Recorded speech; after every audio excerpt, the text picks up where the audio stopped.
Самбацхан та бүхэнд өнөөдөр мэндийг хүргэе. За Cryptoverse нэг дугаар ихэд бэлэн боллоо. За манай өмнөх дугаар дээр бас комментиг харж хахад хуучнаараа шаа гэсэн учраас хуучнаараа шаа байж байгаа дугаарыг шинэ нэмээс шааж болохгүй байна те. За тэгээд энэ 7 хоногт мэдээж блокчейн week болж байгаа. Тэгэхээр тийш очсон хүмүүс бол крипто зах зээлээр бас крипто сонирхож байгаа бит хоёроос босоод зөндөө олон хүмүүс байдаг. Зарим нь нээлттэй байгаа, зарим нь хаалттайгаар яг царай гаргахгүй ирдэг хүмүүс байгаа.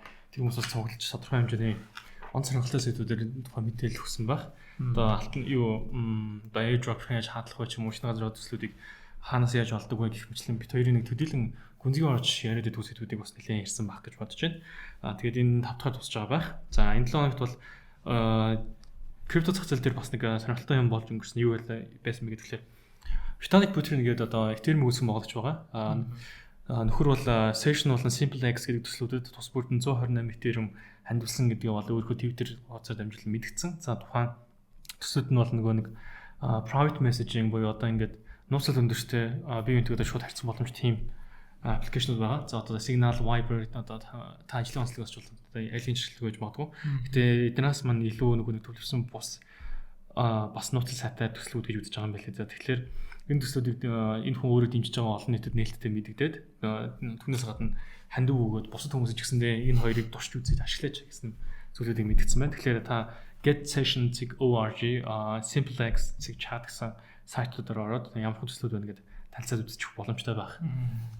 Тэгээд энэ крипtot яаж холбож ийн гэдэгтэр та өөрөө асуудал хайж үзэл зүгээр баг. Ямар ч үсэн энэ дээр тус бүрдэн 128 Ethereum өгсөн байлээ. За нөгөө талд нь Австрали дээр болонгууд харин криптогийн жоохон эсрэг юм болчих шиг болсон. За Австралид болонгууд крипто болон түүнтэй холбоотой хөрөнгүүдийг бүгднгийн их санхүүгийн дүрм журам хуулийн дагуу зохицуулдаг байя гэдэг хуулийн төсөл өргөн барьж байгаа юм байна. За ерөөдөө манай улс бол нэг тусдаа гэдээ үзсэн байгаа. За Австрали бол ер нь тэгж тусдаа гэж үзэхгүй нэгтгэж үзье. Тэгэхгүй бол одоо энэ FTX шиг ч юм уу одоо бидний тийм дунд нь үлдээж байгаа тэр хоосон онцын дээр тоглолт хийгээд дахиад хүмүүсийг эстэл дунгах магадлал өндөртэй юм байна гэж үзсэн учраас нэг юм хуулийн төсөл өргөн мэдэж байгаа юм. Гэхдээ мэдээж дэмжлэгтэй батлагдах хэсэг нь бол тодорхой биш. Ямар ч үсэн өргөн барьтад явж байгаа юм байна. За нөгөө талд яг зах зээл сайхан байх үед за өнгөрсөн болроор ч юм уу яг altcoin season гэж солиорчих үед бол Animoca гэдэг газар бол ингээд бараг бүх төсөл хөрөнгө оруулсан. Нэлийн ингэж галзуу явж байсан. За энэний үүсгэн байгуул яд CEO гэдэг хүн бас эднийх нөгөө нэг дараачлаас нэг за IPO хийх жааш юг өөр компанид нийлээд олон нийтэд нээлттэй компани гэж болж байгаа юм байна. За үүнтэй холбоотой маркетинг ажиллаж магадгүй ер нь бол хийсэн мэдээлэл ийм мэдээлэлээс крипто зах зээлээс бол ганц ялагч бол гарахгүй. Зөндөө олон ялагч, зөндөө олон амжилттай компанид гарч ирнэ. Биткойн ганцаархнаа одоо ингээд үлдээд бусны ялгуулчихна гэдэг зүйл хүндлэхгүй зөндөө олон ялагч болно. Тэгэхээр зөндөө олон ялагчдын нарт нь ингээд хөрөнгө оруулах чадах юм бол илүү том очих болно гэдэг зүйлийг ярьсан. Тэгээд уламжлалт зах зээлтэй харьцуулж ярихад гэдэг хэлж байгаад одоо ингээд алт гэдэг юм байгаа тий. За биткойн алт нь болоо яваа. Тэнгууд олон нийтэд нээлттэй компаниуд байгаа. Энэ олон нийт нээлттэй компаниуд чинь нийт үнэлэмж нь болонгод алтныхаас их байдаг. Тэрнтэй адилхан. За биткойн үнэлж ганцаараа том байсан ч гэсэн бусад төслүүд нийлээд ирээдүйд одоо энэ биткойн гэдгээс үнэлэмжсэн ингээд нийлээд том болох магадлал өндөртэй. Энэ өөрх нь харж байгаа үнцэг бол тэр юм байлээ. За тэгээд Animoca ч одоо нэг 628 төсөлд хөрөнгө оруулсан байт юм байна. Энийний 230 нь буюу бүр дийлэнх нь блокчейн криптодээс олсон 7 төслүүд байдаг. За тэгээд араас нь дид үтцийн төслүүд одоо DeepIn гэж ярьдаг та. DeepIn төслүүд AI тэгээд төлөвсөн бус биржийн төслүүд байгаад байгаа юм байна. Өөрсдийнх нь багц бол ингэж бүрдүүлсэн байна. Хэрвээ та altcoin дээр багц бүрдүүлэх бол бас Animoca-гийн одоо хөрөнгө оруулалтын жишээг сонирхоод үзэрэй. Эднийх бол ер нь тоглоомыг ирээдүйг шаанаад байгаа юм шиг байна. Ер нь том дөрвөн категори NFT дээр айгүй итгэвтэй байсан шүү дээ. Тий. Animoca яаж ч хөрөнгө оруулчлаа гэдэг мэдээлэл их гардаг байсан. Тэгээд нөгөө талаараа бас дараа жил нөгөө олон нийт нээлттэй компани болж байгаа учраас тэрнийгээр холбоотой хөрөнгө оруулалт татах гэсэн бас маркетинг байж магадгүй тий. Ер нь бол биткойнд бол ETF-ээр дамжуулан хөрөнгө оруулчихна. Харин та бусад алткойнд бол биднээр юм уу бидний хувьцаагаар дамжуулж хөрөнгө оруулах юм аа гэдэг санаа давхар явж байгаа баг. За тэгээд юу хасан Tether USDT Tether болонгод 116 мянган тонн байсан уу? 116 тонн байсан уу? 116 тонн алтын нөөцтэй болсноор хувийн алтын нөөцтэй хамгийн том компани болж байгаа юм билээ. 116 тонн байсан ба. Тэр Tether-ийн үнцэн нөлөө батгаатай байна гэж байна шүү дээ. Тий. Тэгээд өөрийн сонирхолтой юм гарсан нь өнгөрсөн 2 жилийн датаг харахад Glassnode-оос гарч байгаа датаг харахад ийм сонин хэсэг услаад явуулж байна. Биржтэй төвлөрж байгаа тетрийн хэмжээ ихсэн гут биткойн ундаг. Биржээс ингээд хүмүүс тетрийг их татах тусам биткойн өсөж байна гинэ. Ийм зүйл тогтол ажиглагдсан байна. Тэгэнгүүт яг юунаас болдгоотой бэ гэдэг нь онцлж бичээгүй байлаа. Зүгээр таамаг байсан болонгууд магадгүй нөгөө ингээд биткойны үнийг унахыг хүмүүс төрүүлж таамаглаад ч юм уу андаад ингээд Twitter биржлүү төлөвлөлөөд худалдаж авах гээд хүлээдэг байхаа. Үн өсөд явчихлаар угаасаа одоо биткойн худалдаж авах нь тохиромжгүй гэж угаасаа Twitter тэнцээ байхгүй хувийн малтлогод очдөг байх магадлалтай гэдэг зүйл ярьсан. За энэ бас нөгөө ингээд чиний яриад байдагт бас адилхан техникэл анализ дээр жоон төстөдүүд тэр санааг бас илэрхийлж өгөө гэж бодсон. Тетрийн хэмжээ нөгөө нэг багсан гут тий. BTS бас өсөд байна гэдэг чинь тий. Тэрнтэй жоон төстөдөө тий. Гэтэ яг биш нэг тийм их юм ирсэн. За тэгээд олон нийтээс гэх юм бол юу басан? Habib Макгрегор хоёр бас биеийн лүгэний Twitter-ээр дайраад амжинлээ. За Макгрегор өөрөө хэлсэн л дээ. Habib ч одоо амар нэр хүндтэй хүн биз дээ. Одоо ингээд янз бүрийн криптомертэй гаргаж дагнацсан хүмүүсийг ингэж скам гэж байхгүй үстэй ингээд нэг тийм их ярьсан маягтай юм битсэн байна л. Нөхөр нэг жоохон энэ Papacast л нэг NFT гараад тэр нь жоохон фейлсэн үү та. Тэгээд тэгсэн чинь яг тэрийн ZachX бит нэг өөр бирж билүү retweet хийгээд яг Conor McGregor ч өөр амар тийм лаг хүмүүстэй энэ хүн Ирланд хүмүүсийг скам гэж байхгүй үстэй тэгээд доотлол нөгөө өөрийнх нь 4 сард гарах гэж оролцсон meme coin-ы скриншотыг тавьсан байлээ. Нөхөр бол 4 сард meme coin гаргах гээд тэгээд нийт зорилтод дүнгийнхаа 39 саяг суулгаж чадсан. Тэгээд төсөл нь фейл болохыг ойлгонгуудаа болчихж байгаа тийм. Тэгээд нөгөө нэг худалдаж авсан захиал өгсөн хүмүүс буцаад өгсөн. Нэг тийм фейл түүх байгаа. Тэгээд coin market cap дээр ингээд meme market cap гэдэг гадардаг болсон юм байна. Тэгээд тэрийг харах юм бол meme market cap маань өөрөө ингээд бүр ингээд тогтмол унжаа.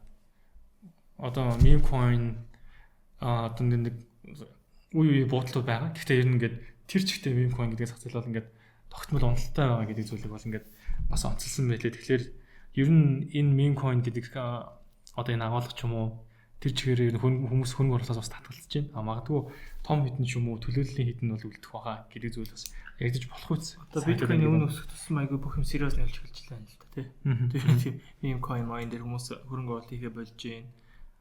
Бас анзаарсан зүйл нь альткойн дээр хөрөнгө оруулалт хийхэ болж эхэлж байна хүмүүс тий. Ер нь хөвчлэн биткойныг л илүү хүмүүс худалдаж авах зүйтэй юм байна. Энэ өөрөө бас 21 сая ширхтээ юм байна. Хязгаарлагдаад юм байна. Ингээ холбонг болт юм байна. ETF нь гарчлаа. Тэгээ том хөрөнгө оруулалтын газрууд ямар coin авч байгаа вэ гэхээр ерөөсөө биткойн авч байгаа. Бусад өөр coin-ыг бол ерөөсөө авахгүй байгаа. Тэгэхээр ерөнхийдөө бол яг хамгийн ихний мэдэн дээр ярьсан шиг бүгдээр хожих боломжтой илүү олол хожих боломжтой гэж байгаа. Яг үнэн байж болох ч гэсэн. Яг энэ удаагийн bull run дээр бол ерөнхийдөө бол биткойн л ерөнхийдөө бол илүү өсөлттэй хамгийн сайхан байлаа. Тэгээ одоо мэдээж засвар хөдөлгөөн бол орж эхэлж байна. За нэг 11 сарынхаа ерөнхийдөө уналтыг харах юм бол одоогийн байдлаар 16.86% уналттай бол байна. 11 сар уналттай байх юм бол 12 сар уналттай байдгаа гэдэг энэ яг одоо дата дээрээс харж болж байна. За ингээд ерөнхийдөө бол бас 7 оны хугацаанд юу болов гэхээр за ерөнхийдөө бол зах зээл 2025 оны 11 сарын 22-нд хамгийн их айцтай түвшин буюу Ethereum Greed Index дээр л 10% дээр очсон байна. Тэр ерөнхийдөө бол маш их хүмүүс бол санийн уналтан дээр бол маш их хүмүүс бол айц тавцсан. За энийг бол магадгүй нөгөө том тоглогч нар маань юу гэж хүлээж авах вэ гэхээр хямдхан болчлоо. Тэгээ одоо дээрнээсээ Black Friday эхэлж штэ. Магадгүй бас хямдэрсэн байж болох юм. Тэгэхдээ яг түүхэн дата гарах юм бол 11 сарын уналттай юм бол 12 сар нь уналттай байдаг гэж харж байна. Тэгэхээр ерөнхийдөө бол яг энэ нийт мэдээлэлээс харж байгаа бас өөр өөртөөхөө судалгаа хийж байгаа төрөнгө оруулалт хийсэн зүйтэй болов. Бас нэлийн эмзэг үе дээр ичж бол тээ. Гэхдээ ер нь яг сая яг тийч хүмүүс амар айхаар унсан гэж би одоо бодохгүй. Яг энэ дээр ойлгохтой унж өгөөгүй шүү дээ. Крипто гэхээс илүүтэй ерөнхийдөө нийт хөрөнгөний зах зээл тэр чигтээ цавллаа л та. Яг энэ дээр ерөнхийдөө нөө бусад хувьцаа индекс дээр ялж яадаг ерөөд тэр маань өөрөөсөө бас нөлөө хүчтэй болдог үзүүлэнгууд крипто зүгээр харьцангуй эмзэг зах зээл энэ дээр хөндлөд гэсэн уналтад үзүүлсэн. Мэдээж нэг алдахгүйсэн 100k гэдэг төвшинг бол доошоо алдаад одоо илүү ороод ирсэн. Одоо 91500 дээр харилж ял гэжлээ. Тэгээ энэс нэлээ нөгөө шинээр орж иж байгаа хүмүүс нэлээ айцсалж босон юм байна. Нөгөө нэг аавсан чад ирцээд гэжтэй. Чи термиг хүн төрнө гэсэн мэт одоо нэг фикс наа гэдэг шиг. Ийм учраас бид чамд хайргүй гэдэг. Тэр шиг яхаа нэлээ айц тавьсан байна. За нөгөө талд бутан гэдээ болсон байдаг. Биткойн нөөцтэй, Ethereum нөөцтэй. За тэднийх 320 Ethereum-ыг стейк гэсэн байлээ. Нийт 170 мянга орчим доллартай тэнцэх хэмжээний. За энэ бас стейк ч юм. Харин аль юун дээр стейклж байгаа нөгөө дээр стейклж байгаа. Стейклс гэдэг мэт явж байсан. За тэгээд биткойн 100 мянган долларт байх үеийн одоо нөгөө нэг зах зээлийн нөхцөл байдалтай адилхан хүмүүсийн сэтгэл зүй тэм төвшөнд оцсон юм шиг байна гэдэг анализ хийгдсэн байлээ. Энэ өөрөө мэдээ болоод бас гарсан байлээ. Нөгөө тал Швейцар бас юу яаж байгаа юм бэлээ. Криптотой холбоотой таксын бодлого 2027 он болгож хойшлуулъя гэж шинжилсэн байлээ. За ер нь дараа жилээс бас нэг энэ чиглэлийн юмнууд татвар бодох зүйлүүд орж ирэх гэсэн. Энийг бас бичлэр хойшлуулсан ийм үйл явдлууд боллоо. За тэгээд оны төгсгөл явж ямар ч байсан бидний хамгийн хүсэлттэй байх хэвээр сар бол уналттай байгаад байна. За магадгүй өмнөх 2-7 өдрийн өмнө ярьжсэн мэдэн дээр их шиг үнэхээр намар нь ирсэн бидний түрүү профит авах ёстой цэг байсан байж цэг дээр одоо ч гэсэн байж магадгүй. Гэтэл fear and greed гэсэн манай өөр зүйл хэлээд байгаа шүү дээ. Одоо бол дөнгөсийн 10 дээр буюу хамгийн доод түвшнээр очилаа. Энэс цааш яруулаагүй гэж байгаа юм шиг юм хэлээд байна. Тэгээ бас энэ дээр харах юм бол урднаас яг доошоо за энэ чи эдэс доош юм бэ. За ерөнхийдөө 20-с доошоо ороод ирэх юм бол ерөнхийдөө fear and greed индекс буцаад ишээ өсдөг. Шиг хандлагатай хараад байгаа байхгүй. Ерөнхийдөө all timer харах юм бол тэгээ энэ дээр бол хамгийн доотлолт 15 хүрсэн. Тэгээ дахиж дээшлээд дээдлэлтэй нэг 33 хүрээд за буцаад 15 дээр ирснийхаа дараа дээш огцсон өсөлт үзсэн байна. Тэгэхээр магадгүй одоо энэ дээр түүх тавтагдана гэх юм бол за магадгүй дахиж нэг 10 руу хүмүүс жоох лайц татж байгаа дараа нь өсөлттэй хандлага орж магадгүй. Тэгэд юу байгаа? Нөгөө нэг halving cycle гэх класснууд дээр харах юм бол нөгөө нэг ингээд halving болсноос хойш титоны дараа өсдөг. Тий, титон хэр хугацаанд нөгөө нэг bull market буюу өсөлттэй зах зээл чинь явж байгаа ундаг вэ гэдэг нэг юм байдаг. За энэ бол ер нь бас нөгөө нэг тэр өсөлт нь ханж байгаа шүү гэдэг цаг хугацааныхаа төвшөнд бол нэлээд өгч байгаа. Яг дуусах баг. Тэрийг бас харж үзвэл сонирхолтой зүйл байгаа гэж бодож байна. За ингээд миний өрх мэдээлэл нэг өндөрлж байна. За ингээд та бүхэн крипто дээр ажиллаж саралтай бол Binance Page-ийг сонгож ажиллаж байгаарай. Та дараа бол ингээд бүртгүүлэх юм бол ажиллагааны ширхлээс 20% хөнгөлөх боломжтой байгаа. За мөн манай Forex broker-тэй хамтарч ажилладаг. Доороо бол линкүүдээр тусын гэсэн өөрсдийн давталгаа. За EBC дээр чинь 1 сая үйл ажиллагаа нэмэгдсэн юу гэхээр та $100 депозит хийх юм бол Tapa дээр одоо Tapa trip гэх юм байна шүү дээ. Тэн дээр одоо яг 100 саяын суглаанд орлох басны нэг уушралт хөтөлбөр явж байгаа юм билээ. Тэгэхээр энэ хугацааг таван хашлаад амтсан дээр болов уу гэж бодож байна. За мөн өөрийн дасш фондын дасш ороод iTrader дээр CV6 гэсэн промо гэж хэлж байгаа юм билээ. Хүн бас өнгөлтийн хувьтай байгаа. За ингээд тэнцэл рүү. За юу уцхан. За тэр хэдүүлээ биткойн дээр за шинжилгээг апдейт явуучих гэж бодож байна. За ерөнхийдөө бол энэ 7 өдрийн хугацаанд блокчейн week гэдэг арга хэмжээ тэнгэрлэлээс хамтраад бий болж байгаа. За тэн дээр бол ерөнхийдөө нэг техник шинжилгээ талаас нь ярьсан. За тэнд хүрэлцэн ирсэн хүмүүстээ бол бас баярлалаа. За тэн дээр юу гэж ярьсан талаараа одоо хэдүүл яг энэ дээр үндсэн дугаар дээр ярья гэж бодож байна. За ерөнхийдөө бол хэрвээ 2021 оны хөдөлгөөнийг одоо яг энд тавтаад байна. За bull run бол яг гоё явсан. За харин bear market-ийн үе дээрээ за мөн адил яг ялгааг явуул юу болох вэ гэдэг талаар бол нэлийн төлхөө бол ярьсан байгаа. За тэр яриаг бол төдийлөн олон хүмүүс үзэж амжаагүй бол за одоо яг энэ дээр дахиад тайлбарлаад өгье гэж бодож байна. За ерөнхийдөө бол 2021 онд бол иймэрхүү хөдөлгөөн болсон. 2025 онд бол яг адилхан болсон. За тэгэхдээ 2021 оноос нэг ондоо зүйлсэн дахиад нэг шинээр all time high хийгээд за түүнээс хойш бол харин яг хөдөлгөөн болыг давхцаад явж байгаа гэсэн үг.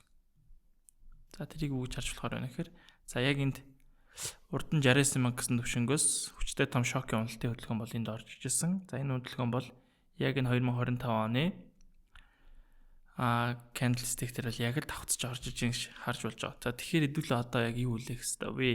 Яах хэвээр вэ гэдэг асуулт гарч ирж таарна дэж. За тийм учраас одоо яг мэдээж ихний байдлаар импульс хөдөлгөөн бол давхцаад гараад ирлээ. Тэгэхээр одоо хэдүүлэнд нь юу хэрэгтэй вэ гэхээр correction хөдөлгөөн хэрэгтэй. За тэгэхээр correction хөдөлгөөнийг энд авшаад би тавьсан байгаа. Тэгэхээр одоо энэ дээр хэдүүлэнд нь нэг ийм байдлаар correction хөдөлгөөн хэрэгтэй байна. Энэ correction хөдөлгөөн. За энэ correction хөдөлгөөнийг ойрын байдлаар нэг 104 мянгаас орчим төвшин рүү харж болохоор байна. За 104 орчим руу харах юм бол за магадгүй энэ correction хөдөлгөөн яг урдны түүхтэйг адилхан тунд ажгүй ороод ирвэл за урдны түүхэд татаж байгаарэ. Татаад харуул энэ дээр маш гоё паттернаас үүссэн байна. За энд нэг bearish магийн паттерн. За бүр цэвэрхэн зургийг бол ингээд яг дээдлийн оройнуудын холбоод скул ингэж холбочлж тэ. За нэг ийм бэршүүдээр нь урд нь бол үүсээд эндээс доош уналтыг хэлэх юм бол орж ижсэн байна. За тэгэхээр одоо хэдүүл нэг хэрэгтэй вэ гэхээр мэдээж дахиад correction хөдөлгөөн хэрэгтэй. За мэдээж correction хөдөлгөөн маань энэ дээр давхцаад энэ бэрш маягийн паттерныг гоё зурж өгөх юм бол дараагийн уналтан дээр нь гоё шорт орох боломж байна гэж харж байгаа. За ерөнхийдөө бол яг урдны түүхэд автуулыг ийм байна гэдгийг ярьсан. За мөн бас нөгөө талаар юу гэж ярьсан бэхээр за урдны 2021 онд юу болж ирсэн бэ? Одоо 2025 оны нөхцөл байдал юу байна вэ гэдэг дээр бас нэг яг цаг хугацааны хувьд нэлээд олон зүйл өөрчлөгдсөн тийм үү? За биткойн дээр ETF гэдэг зүйл гарч ирсэн, хөрөнгө оруулагч нар авч эхэлсэн. За мөн Америкийн нэгдсэн улс за нөөц сандаа биткойныг байлгах болсон. За тэр нь бол яг төдийл худалдаж авахгүй ч гэсэн одоогийн байдлаар хураагцсан BTC-г бол хөрөнгөтэй аваад үзчихэж байгаа. Тэгэхээр хадгалж байгаа гэсэн. За энэ дээр ингээ харах юм бол нэлээдгүй олон зүйлүүд өөрчлөгдсөн. За дээр нь бас Трамп ерөнхийдч боллоо. За Трамп маань юу гэж ярьж байгаа вөхөр мэдээж биткойн бол Америкийнх байна. Дараагийн шинээр гарч байгаа биткойн болгон American BTC байх болно гэдэг зүйл дээр нэлийн одоо амбицтай явж байгаа. За тэр дундаа шигсэн Эрик Трамп буюу за том хүн American BTC гэдэг майнингийн компани дээр очиод тэн дээр real mill хийж авчаа. Тэр ерөөдөө бол биткойныг Америкчууд майн хийж гин, биткойныг бол ингэж авж ийн гэдэг байдлаар нэлээд хандж байгаа. За тийм учраас нэг горигдлох нь юу гэхээр дараагийн уналтын ийм бус хөдөлгөөн за орж ирлээч гэсэн за магадгүй харьцангуй бага орж ирэх баг. За тиймдээ ч нөгөө нэг 4 жилийн cycle гэж биткойнер явдаг те 4 жил явлаа өслөө унлаа өслөө гэх юм бол ингээд нэг юм cyclд оролцсон байдаг. За энэ cycle маань одоо жоохон өөрчлөгдөх болж байгаа юм болов уу гэдэг бас нэлээ шинжээчдийн байр суурь за мөн бас блокчейн вектор ирсэн хүмүүс маань ч гэсэн энэ талаар нэлээд асуусан. За энэ дэр мэдээж яг таймтай шууд хариулт өгч чадахгүй ч гэсэн яг логикоор бодох юм бол 2021 он 2025 он дээр нэлээдгүй том хувьсгалууд бол бий болсон учраас за магадгүй энэ cycle арай өөрсдөө илүү bull run илүү хурдтай bear market-ийн хугацаа илүү богино байх болов гэсэн бас нэг юмхүү таамаг бол байна. За ихэд том цагаар нь бол ингэж харж байгаа. За хэдүүлээ одоо харин илүү бага цагаар илүү трейд хийх боломжтой цагууд рүүгээ орсгоё тий. За 30 минут руу ингээд харуул. За би биткойн гэхээс илүүтэйгээр USDT dominance-ыг төрүүлээд бас яриа. За BTC dominance-д бол нэлийн том support resistance zone-оос бол дээшээ гараад ирчихсэн байгаа. Тэгэхээр энд нь өөрөө юу гэсэн үг вэхээр урдны шал таа зоолж ирсэн зэг маань одоо дээшээс тэрсэн. Энэ дээр баг pull back маягийн хөдөлгөөн орж ирээд байгаа. За тэгэхээр энийг юу гэж хөр дээшээс тэрлээ. Pull back хөдөлгөөн дээрээсээ гой bullish маягийн паттерн үүсэж байгаа. За энийг ингээд daily timer харахаж байгаа юу? За тэгтээ 30 минутаар орлоод хэдүүл харах юм бол ерөнхийдөө бол дээшээс тэрсэн мөн гой bullish маягийн паттерн үүсэж байгаа. За яг энэ дотроо нэг жижигхэн bearish маягийн паттерн бол үүсэж байна. За тэгтээ энэ яг хэдүүлээ чинь паттерны үйл ерөнхийдөө дандаа магадлалын онол дээр явж байгаа. За тэр ерөнхийдөө магадлалын хувьд энэ паттерн бол дээшээс тэрх магадaltaй. За тийм учраас энэ дээшээс тэрчих юм бол биткойн дээр үүсэж байгаа энэ bearish маягийн паттерн доошоос тэрх магадaltaй гэсэн. За би энэ дээр арай зэрхэн зурцсан байна. За мөн одоо биткойн дээр ойрын баг цаг дээр юу болж байна гэхээр за нэг ийм жижигхэн шал тааз маягийн паттерн бол энэ дээр үүсэж байна. Энэ дээр таазлуулаад байгаа. За тааз нэг 91900-аас за нэг 91700 орчмын хавьд нэг юм тааз байна. За эндээс ерөнхийдөө хариулт аваад унаад байна. За нэг ярих юм бол энэ шал За ерөнхий нөхцөл байдлаа ингээд хайдуулаа харвал ерөнхийдөө бол доошоос зэрэг магадaltaй паттерн бол үүссэн. USD dominance дээр мөн адил дээшээс зэрэг магадaltaй паттерн үүссэн. За би яг энэ дээр шинжилгээ оруулсан. За ерөнхийдөө биткойныг нэлээд анзаарж хахад гимгүүцэг бай шүү гэж шинжилгээ оруулсан. За тэр нь ерөнхийдөө бол яаж явах боломжтой байсан бэ гэх юм бол за ингээ харвал за нэг юм паттерн үүсээд энэ маань нэг талаараа эндээс спорт аваад өсөх магадaltaй. За эсвэл эндээс доош унаад орох юм бол шорт орох боломжтой. Энэ нөхцөл байдлуудыг илэрхийлсэн шинжилгээ байсан. За магадгүй Telegram-дас бичсэн байсан анзаарахтай хүмүүс байсан бол магадгүй бас гоё харилцаанд орох боломжтой цэг байжээ гэсэн. За мөн адилхан яг одоо ч гэсэн нэлийн эвгүүсэг дээр бол байна. За ерөнхийдөө миний хувьд бол эндээс бол шорт харилцаанд бол энд орсон байна. За миний шорт бол энэ дээр орсон. За мэдээж стоп лоссыг Бережмегийн паттерны дээр байршуулж өгөө. За ерөнхийдөө би нэлийн доошоогоо арилжаанд орё гэж бодсон. Ядаж энэ паттерныхаа гисэн цэг рүү буюу нэг 80,000 руу, за эсвэл дараагийн спорт зон болох 70,000 руу гэсэн түвш нэлийн свинг маяг арилжаа төлөвлөд байгаа. За тэгтээ бас урдны хэдүүлгийн түүхтэр байсан шиг бас нэлийн стоп лосс хант маягийн хөдөлгөөнд орж ирээд унж магадгүй нэлийн ажиллаж байгаад стоп лосс менежмент хийнэ гэж бодож байгаа. За ерөнхийдөө одоогийн байдлаар бол яг миний арилж бол иймэрхүү байдалтай яваа гэсэн үг. За магадгүй энийг хизээ арилжаанд орох боломж. Одоо жишээ нь яг арилжаагүй байгаа хүмүүс юм бол одоо яг ороход яг дунд нь байгаад шүү дээ. Яг яах юм? Орохгүй нэлээ эргэлзээтэй юм шиг хаанаас орох нь ойлгомжгүй.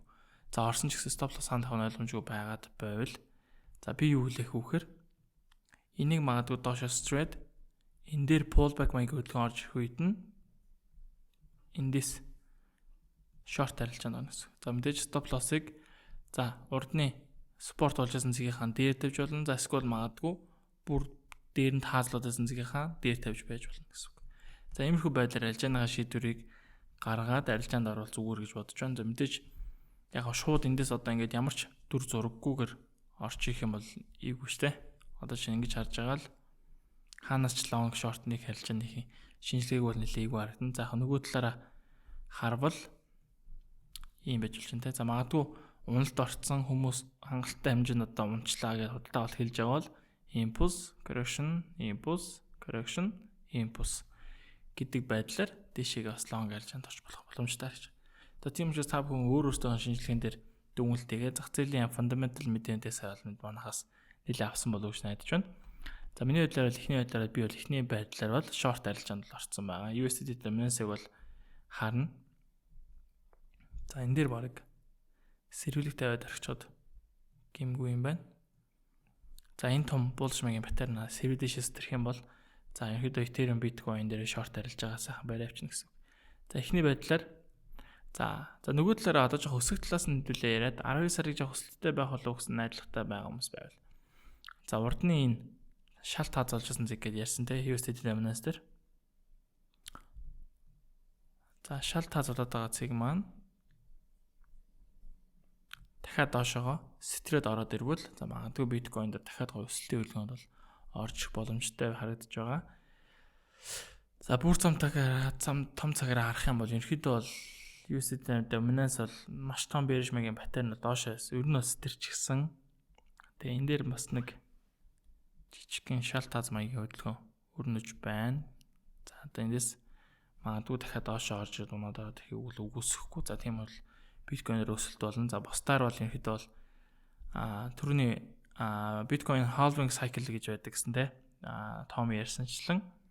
За тэр halving cycle маань өөрөө дуусах тунд өгч байгаа юм бол за мэдээлэл одоо ягнаас бэлтгэх зүйл нь юу гэхээр bear market үед бэлтгэх хэрэгтэй гэсэн. За эндээс ингээ харах юм бол нэлээд бас weekly chart дээр нэлээд том trend line доошо стэрсэн баг гарч байна. Тэгэхээр магадгүй дахиад уналтын түвшин бол ойр орхон байж магадгүй гэж харж болж байгаа. За мөн бас энэ дээр би юу ярмаар байсан бэ гэхээр за дараагийн спорт, дараагийн шал яг хаана байх боломжтой вэ гэдэг дээр нэлээд бас яриа өрнөсөн. Тэр юун дээр арга хэмжээнд дээр бол за миний хувьд бол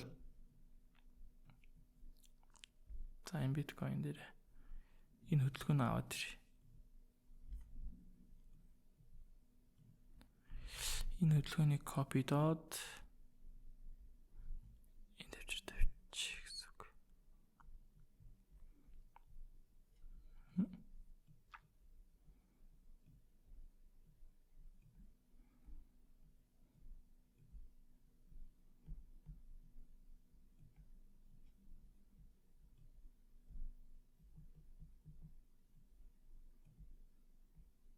За өнгийн жоох өөрлөх шүү дээ. Тэгэхээр арай нэг жоох ялагдаад хайтайхан болох байх гэж бодож байна. За ингээд харвал за урдны түүх бол гой давтагдсан. Уналтын хөдөлгөөн ч гэсэн адилхан давтагдж байгаа. За одоо хэдүүл эндээс үлээгээд байгаа хөрөндөө correction хөдөлгөөн оржуулаад хүлээгээд байгаа. За мөн ингээд харвал за эхний байдлаар спорт зоныг хаана харж болохоор байна гэх юм бол урдны all time high болж исэн цэг байдаг. Энэ өөрөө 69,000 гэсэн түвшин дээр. За урд нь ингээ харах юм бол түүхийн хувьд харах юм бол за эндээс эсэргүүцэл аваад унжсан 69,000 дахиад эсэргүүцэл аваад унжсан.